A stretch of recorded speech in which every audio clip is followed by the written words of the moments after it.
Welcome to today's Masterclass Explainer.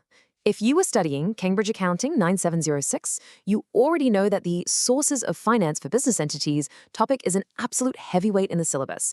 But here is the secret that most candidates never realize. Students constantly lose easy, predictable marks on this exact topic, and it is almost never because they don't know what equity or debt finance is. It is because they fail to decode what the examiners are actually looking for underneath the surface of the prompt. Today, I'm going to put you perfectly into the examiner's lens. We are going to reveal exactly where those hidden traps are set and how you can avoid them using an elite examiner-approved framework. By the end of this session, we are going to transform your approach from a standard textbook memorizing student into an analytical master who commands the grading rubric. So let's get straight into it. Let's establish the incredibly high stakes right off the bat with a piece of hard, actionable intelligence pulled directly from the principal examiner reports. This is the ultimate score killer. Quote, answers on sources of finance are often too vague. Examiners want specific details. When you are sitting in that exam hall, staring down a complex, high-tariff question, we are talking those massive 9 to 15-mark essay questions. A generalized answer is literally your worst enemy. Cambridge examiners are ruthless when it comes to superficial knowledge. To understand why, we have to look at the anatomy of command words. This is absolutely crucial. You have to deeply contrast what it means to analyze versus evaluate, and explain versus to what extent. If a prompt asks you to explain a source of finance, you provide clear, factual details about how it works. But if it asks to what extent, the examiner is actively demanding that you argue the limitations of that source. Similarly, if you see the word analyze, you are breaking down the financial data, maybe looking at fixed versus variable interest rates. But if you see evaluate, the hidden constraint of the prompt is that you must make a final, justified judgment. They don't just want you to name a source of finance. They want you to prove exactly how it operates within the given scenario, and then tell them if it is actually the right move for that specific business entity. If you just list facts when asked to evaluate, you are leaving more than half the marks on the table. To get you operating consistently at that top-tier level, here is our roadmap for today's masterclass. First, we will establish the core principles of the Cambridge Assessment Framework. Second, we will unpack the examiner's warnings, the exact mistakes you need to avoid. Third, we will master the method mark strategy, showing you how to secure points just for your analytical process. Fourth, we will elevate your game to critical analysis and evaluation. And finally, we will wrap up with the final checklist you can take straight into exam day. Part 1. Core Principles. To secure top grades, your mindset needs to shift right now. The Cambridge framework heavily prioritizes analytical depth over superficial breadth. It is far better to thoroughly deconstruct 2 sources of finance than to vaguely list 5. To really illustrate this, I want to bring in a debate I recently had in a collaborative digital study suite with 2 of my top scholars, Alex and Sam. Now, Alex is highly technical. Alex excels at memorizing formulas, listing facts, and knowing every single detail about debentures and ordinary shares. But Alex struggles heavily with open-ended evaluation. On the flip side, we have Sam. Sam is a highly creative thinker, fantastic at building arguments and seeing the big picture, but Sam really struggles with structural precision and strict timing. These 2 perfectly represent the internal battle every candidate faces. You need Alex's precision combined with Sam's evaluative reasoning to master the core principles.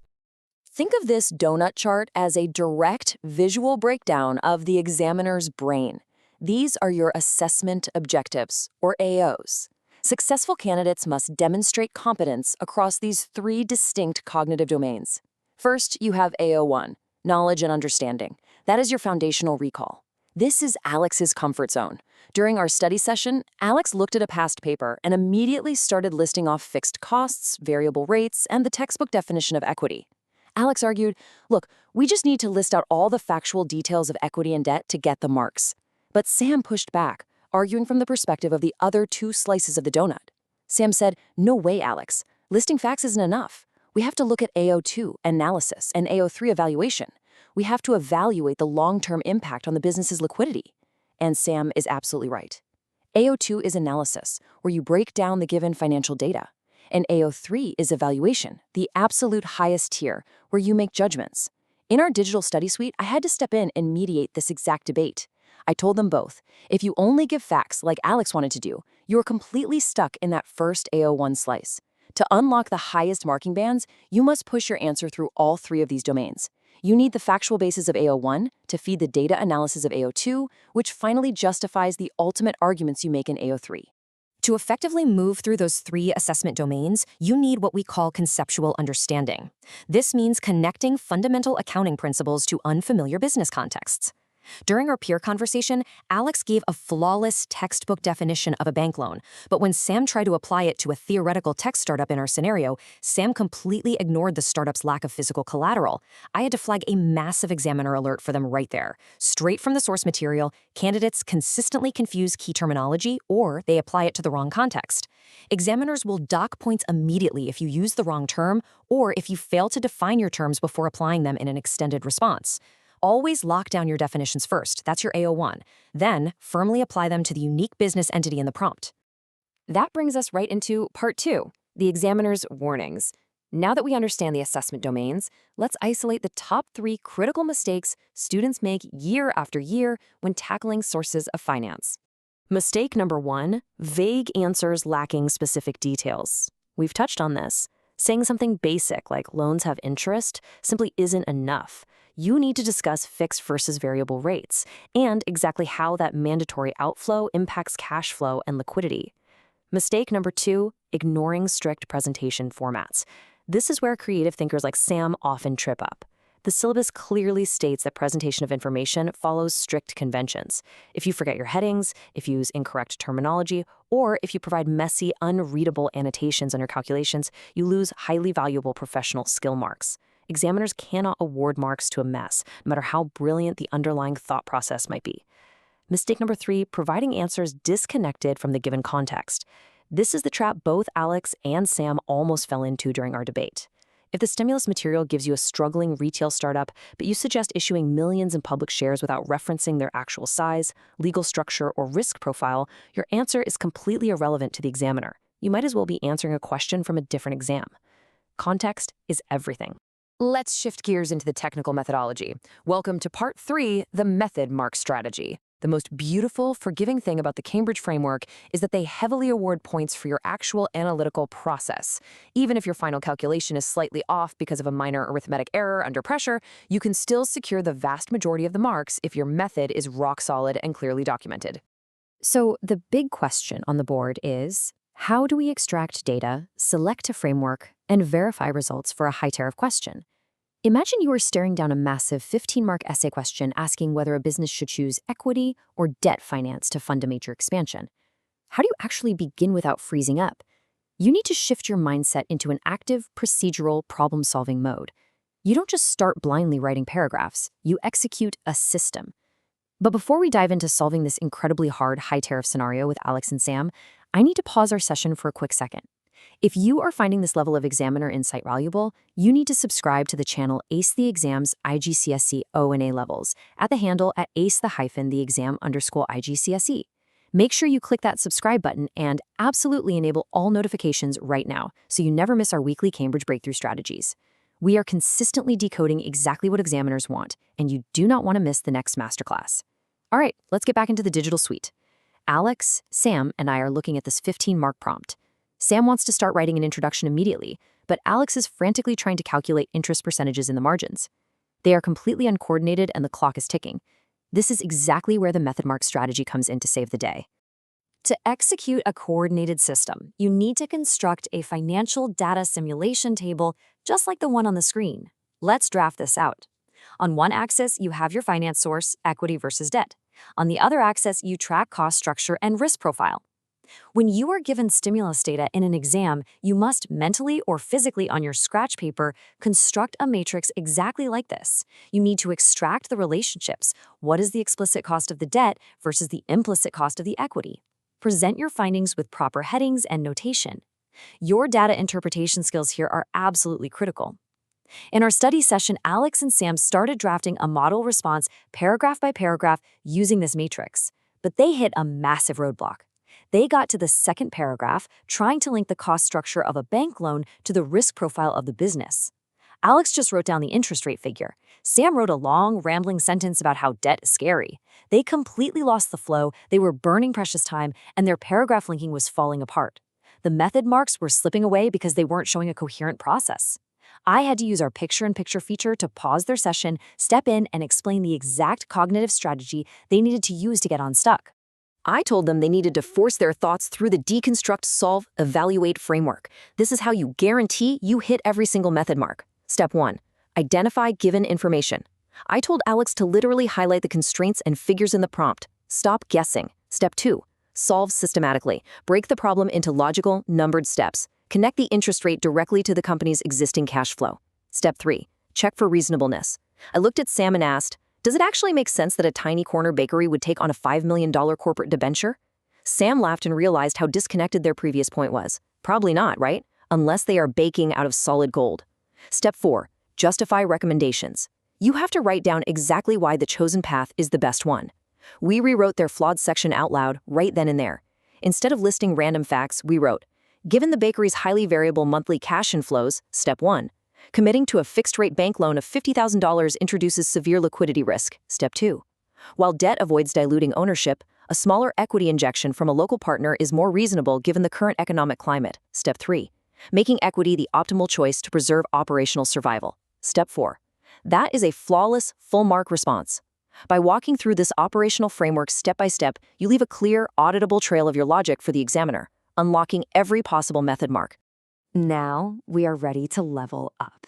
Welcome to Part 4, Critical Analysis and Evaluation. This is where we step firmly into the highest tier of the assessment objectives, the AO3 domain. Deep evaluation is where the battle for the top grade is truly won. I want to transition into an interactive, immersive visual workshop right now to test your instincts. Welcome to our Spot the Flaw visual exercise. I am going to put a 60-second visual countdown timer on the screen for you to analyze this. On the left, we have a descriptive mid-tier student answer. It simply lists financing sources. The business could use a bank loan or issue ordinary shares. Look at that left side. Try to spot the errors. First, it lacks any context. Second, there's no comparative analysis. Third, there is zero judgment. It passes because it's factually correct, but it's incredibly basic. Now look at the right side, the evaluative level. This is the top-tier response. This student questions assumptions and justifies decisions with evidence. They use comparative connectives. They say, while a bank loan provides immediate capital without diluting ownership, unlike equity finance, the mandatory interest payments present a severe liquidity risk given the company's current fluctuating cash flows. Do you hear the absolute difference in power there? The right side explicitly connects the concept to the context and weighs the risk. That is top-tier comparative analysis. For the second part of our visual workshop, let's do a source data analysis. The fundamental rule you must memorize is this. Top-scoring candidates evaluate alternatives, compare approaches, and make justified recommendations. When you look at a complex graph or text excerpt showing a company's debt-to-equity ratio, it is not enough to just say which source of finance is good or bad. You must identify the similarities and differences between the options. You must support every single comparison with hard data extracted directly from the stimulus chart. And, crucially, you must draw absolute, definitive conclusions about their relative importance. You must plant your flag in the ground and tell the examiner exactly why your recommendation is the optimal, mathematically and logically sound choice for this specific business entity at this specific time. If you do not evaluate the alternatives, you will not secure the top band of marks. We have covered immense strategic ground today. It's time to synthesize this entire masterclass into an actionable, definitive protocol. Welcome to Part 5, the final checklist. At the end of our digital suite session, I asked Alex and Sam to share their personal breakthroughs. Alex realized that memorizing formulas is entirely useless if you don't actually answer the specific command word in the prompt. Sam had a massive realization that creative arguments fall apart completely if they aren't structured systematically to secure those crucial method marks. Their breakthroughs are the exact takeaways you need to internalize today.